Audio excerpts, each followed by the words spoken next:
This diagram shows the 4 necessary parts of any animal feeder. These include a large bottle to store food, a pan at the bottom to dispense the food, a screw on top, and a screw to hold together the pan and bottle. Any other changes to the feeder can be customized to fit your specific needs. For my dispenser container, I used a metal cookie tin, which I then cut small openings into.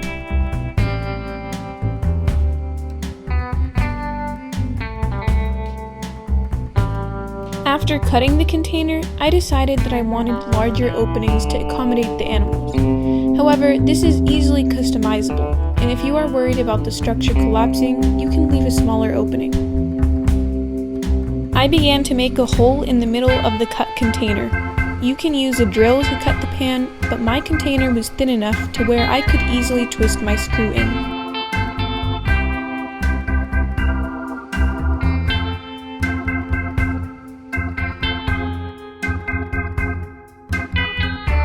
Because the storage bottle will need to be attached to the container, I took off its bottle cap and screwed a hole in the middle. I then attached it to the screw on the container and used hot glue to secure it.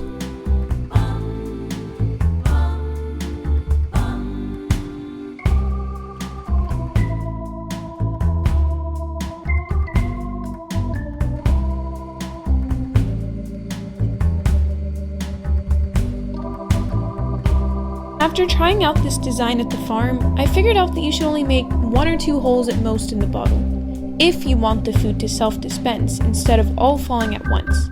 These holes should also be positioned much lower than this design, so as to minimize the amount of food being stuck inside the container.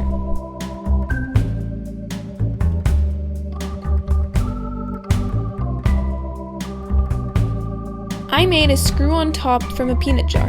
Any jar can be used as long as it's rigid and has a wide opening that will be easy to put feed into.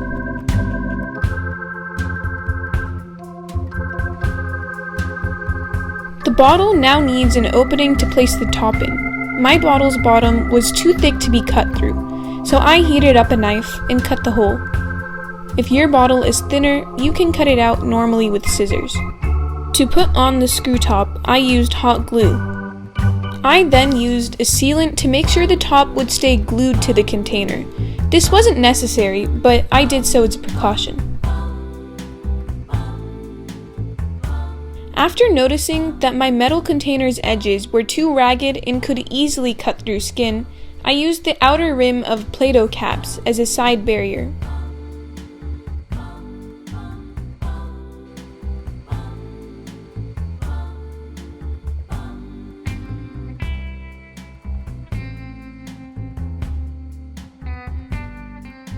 Then, I used hot glue to stick them on the edges of the container.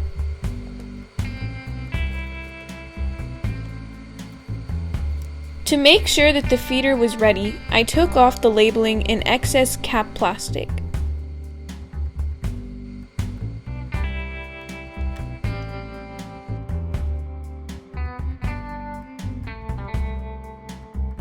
The feeder is now ready to be put together.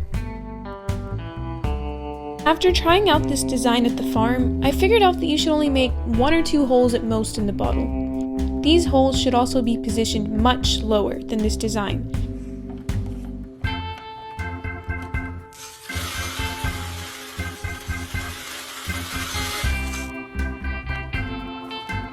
Now we're off to the farm to try this out.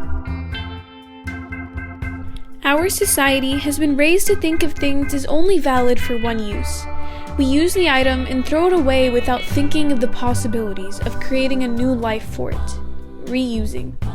This series is dedicated to reversing society's mindset of single-use plastics, and instead opening our minds to new possibilities of DIY plastic projects to counteract the pollution of plastics across the globe. If you can't avoid or recycle a plastic item, make sure to reuse it. My name is Mariam Elsharkawy, and the Plastic Pollution Solution Organization has been created for my Gold Award.